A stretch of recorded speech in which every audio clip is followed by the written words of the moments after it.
안녕하세요. 박승용 비유신부입니다. 매일 말씀 10분 강론 부활 3주 토요일입니다. 오늘 요한이 전한 거룩한 복음 말씀인데요. 요한복음 6장 60절에서 69절의 말씀입니다. 그때에 예수님의 제자들 가운데 많은 사람이 말하였다. 이 말씀은 듣기가 너무 거북하다. 누가 듣고 있을 수 있겠는가?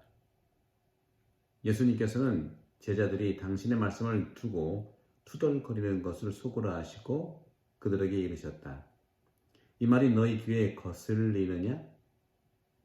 사람의 아들이 전에 있었던 곳으로 올라가는 것을 보게 되면 어떻게 하겠느냐? 영은 생명을 준다. 그러나 육은 아무 쓸모가 없다. 내가 너희에게 한 말은 영이며 생명이다. 그러나 너희 가운데에는 믿지 않는 자들이 있다. 사실 예수님께서는 믿지 않는 자들이 누구이며 또 당신을 팔아 넘길 자가 누구인지 처음부터 알고 계셨던 것이다. 이어서 또 말씀하셨다. 그렇기 때문에 아버지께서 허락하지 않으시면 아무도 나에게 올 수 없다고 너희에게 말한 것이다. 이 일이 일어난 뒤로 제자들 가운데에서 많은 사람이 되돌아가고 더 이상 예수님과 함께 다니지 않았다. 그래서 예수님께서는 12 제자에게 너희도 떠나고 싶으냐 하고 물으셨다. 그러자 시몬 베드로가 예수님께 대답하였다. 주님, 저희가 누구에게 가겠습니까? 주님께는 영원한 생명의 말씀이 있습니다. 스승님께서 하느님의 거룩한 분이시라고 저희는 믿어왔고 또 그렇게 알고 있습니다. 주님의 말씀입니다. 그리스도님 찬미합니다. 네, 오늘 베드로의 이 고백이 참 눈물 나기도 하는데요. 주님, 저희가 누구에게 가겠습니까?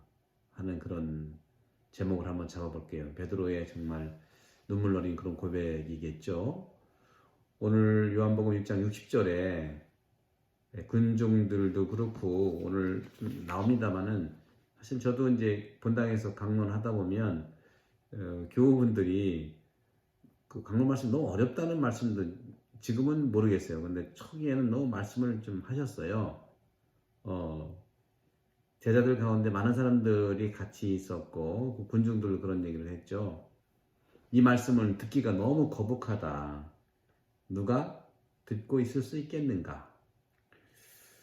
예수님께서 말씀하시는 기본 진리들은 종종 세상의 정신과 근본적으로 반대되는 표적이 되죠. 그러니까 예수님 말씀이 어려웠다기보다는 예수님 말씀을 살기가 어려운 거 아니겠어요? 이 때문에 제자들은 이 복음 선포를 시작하고 전교를 위한 준비가 잘 되었다 하더라도 많은 사람들이 그리스도의 신앙을 포기하기도 합니다.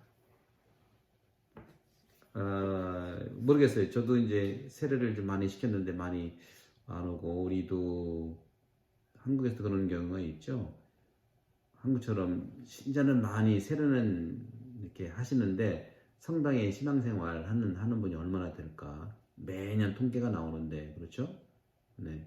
미사 참석률이 뭐 20% 정도 뭐 또 떨어지고 세례 성사도 줄고 하는 건데 그래서 오늘 요한복음 6장 17절에 주님께서 말씀하시는 이 말씀 너희도 떠나고 싶으냐?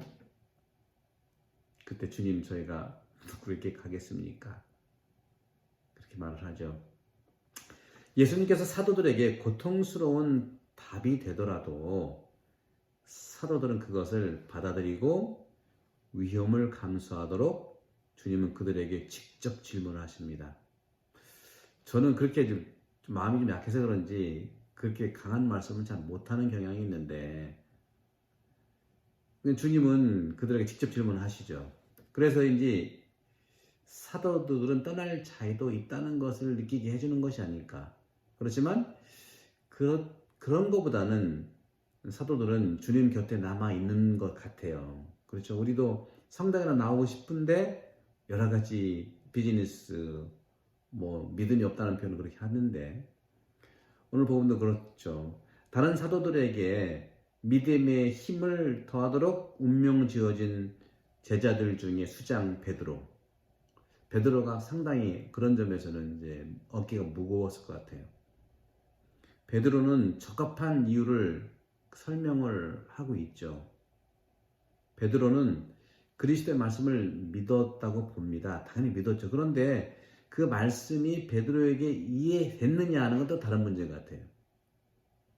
그 말씀이 베드로에게 이해되고 합리적이며 유용하기 때문에 믿었을까? 퀘스천.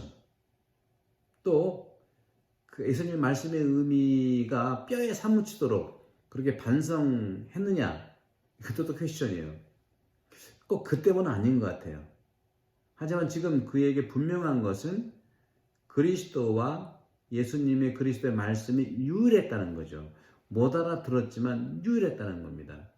그래서 만일 베드로가 주님의 말씀들을 알아듣지는 못하지만 그 말씀들을 거절한다면 베드로는 주님으로부터 떨어져 나간다는 것을 아마 직감했을 거예요. 사실 여러분도 그렇지 않습니까?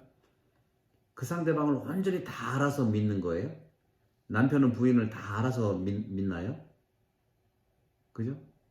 그럴 수도 있겠지만 처음에는 끌려서 좋아하지만 믿음이 막 더 생겨가지고 알아가지고 믿음이 더 신뢰가 생기는 걸까요? 사실 신앙 안에서도 마찬가지예요. 믿음이라는 거는 두 가지 측면이 있는 것 같아요. 하나는 무엇을 믿는 것과 누구를 믿는 것은 다른 문제 같아요. 무엇인가를 믿는다는 것도 누군가를 믿는다는 것. 그러니까 무엇인가를 믿기 위해서는 사랑이 필요가 없어요. 팩트를 보면 되니까. 사실을 보면 되니까. 하지만 누군가를 믿기 위해서는요. 먼저 그를 사랑할 필요가 있는 것 같아요. 너무 센티멘탈한가요? 그래서인지 이런 믿음, 신뢰라고 하는 것은 사랑을 강하게 하고 더 높인다고 봐요. 자, 그러면 믿음이란 뭡니까? 남편과 부인을 믿는 것도 마찬가지고요. 신앙이란 무엇일까요? 신앙, 즉 믿음은 깊은 곳에서 이해될 수 없는 신비를 가두거나 종으로 도구로 만들지 않아요. 신뢰와 믿음이 있다면 모든 것을 믿고 바라는 사랑이 있다는 거라는 거죠. 이것이 바로 바오로의 믿음 생각이에요. 고린도전서 13장 7절의 말씀이죠. 모든 것을 믿고 바라는 것이 사랑이라는 거죠. 신뢰와 믿음만 있다면 모든 것을 믿고 바라는 사랑이 있다.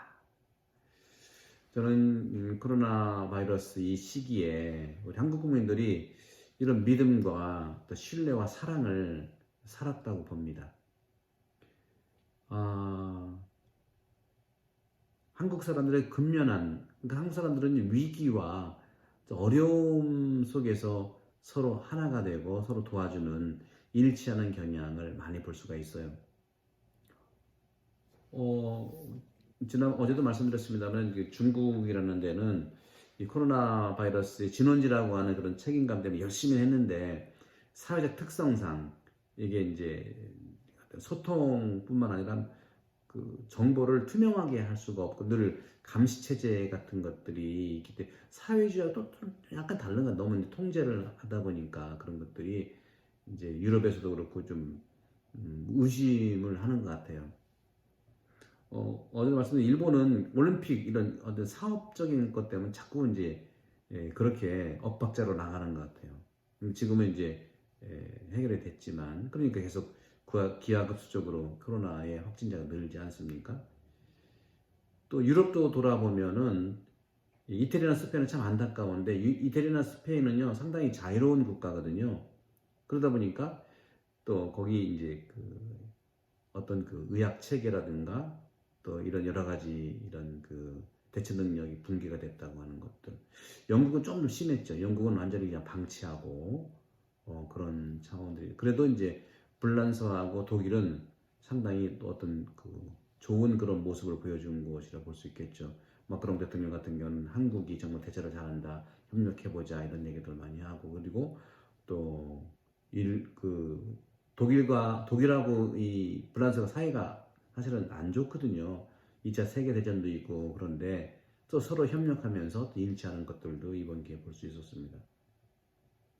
그래서 한국을 많이 배우자는 측면도 있었죠. 한국은 근면함과 성실함, 그것들이 발휘된 것 같아요. 그리고 어려울 때 동서가 하나가 되지 않습니까? 대구의 이런 의료진 파견도 광주에서 보내고 얼마나 아름답습니까?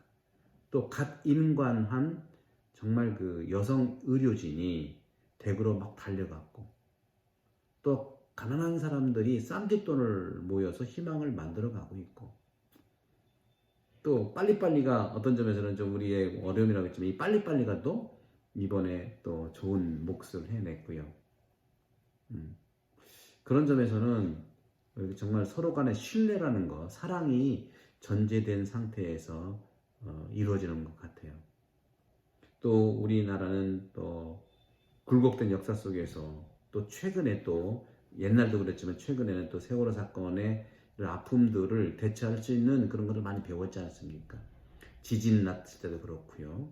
큰 이런 사고와 사건에 좀 배웠던, 노력했던 그런 것들도 있었다고 생각을 합니다. 그러려면 무조건 우리가 이제 칭찬만 할 건 아니지만 우리가 좀 성실하고 같은 인정을 해볼 필요가 있지 않겠는가. 우리 분당도 마찬가지입니다. 비영주권자들을 위한 그런 도네이션도 사람들이 많이 이렇게 해옵니다. 익명의 어떤 우리 형제님은 현찰로 많은 돈들을 이렇게 좀 익명으로 보내주시고 이렇게 합니다. 미국인의 애틀란타 같은 경우도 그렇다고 하더라고요. 애틀란타 같은 경우에도 방송국이 있대, 한인 방송국이 있는데 거기서 이제 마음의 키트를 만들어 가지고 그 방송국으로 오면은 트렁크 열어주면은 물건을 실어주고 누군지 안 물어봐요. 한국 분들은요 어려울 때 다 서로를 믿고 이해하기 때문에 혹시 한두 사람 괜찮은데 먹으러 올 수도 있겠죠. 괜찮습니다. 또 우리가 그것은 마음을 나누는 거기 때문에 그렇습니다. 그래서 이런 기회에 우리가 정말 오늘 복음에서 나와 있는 것처럼 모든 것을 믿고 바라는 희망이 바로 사랑이다. 거기에 사랑이 있다는 것이죠. 바로 이런 점에서는 믿음과 소망과 사랑, 제가 볼 때는 동의어예요. 믿음이 있고 바라는 것 안에 사랑이 들어가 있는 거죠. 그런 점에서 우리는 사람을 믿는 그런 민족이지 않습니까? 그런 점에서 우리가 이런 그 세상 사람을 위한 서로 연대, 이런 관점들에서 코로나 바이러스가 우리에게 주신 가장 큰 어떤 그 변화라고 하는 것은 모든 나라가 막았지 않습니까? 한국을 참 잘 연구해 볼 필요가 있어요. 130국에서 한국 사람들을 못 들어오게 했는데 우리나라는 막은 적이 없어요. 한쪽편에서는 중국을 막아야 된다지만 막지 않았습니다. 다만 안 막았다는 게 중요한 게 아니라 오는 사람들에 대해서 특별한 검진을 한 겁니다. 이런 것이죠. 그래서 우리는 민주주의도 서구식 민주주의가 아니고요. 또 어떻게 보면은 나누는 문화, 유교도요, 중국식 유교가 아니에요. 정말 또 어떻게 보면 저는 이런 표현을 쓰고 싶지 않지만 제가 볼 때는 복음적 민주주의, 복음적 유교의 그런 한국적 스타일이 좀 있는 것 같습니다. 좋은 지도자와 좋은 국민들이 만들어가는 것이 아닌가. 사랑하는 형제자매 여러분, 우리도 우리 성당에서 이번 기회에 절약할 것은 절약을 하고 또 나눌 것은 나눌 수 있는 그런 지혜를 모으기를 바라고, 언제 기회가 되면 유튜브 이 구독 500분들이 오시면 500명 해주시면 제가 이 시대 코로나 바이러스와 미래의 전망이라는 주제로 몇 번 같이 나누고 싶은 말씀들이 있어요. 교회의 미래에 대해서 그렇고요. 그런 것들이 서로 나눠지면서 일치했으면 좋겠습니다. 성부와 성자와 성령의 이름으로 아멘. 감사합니다.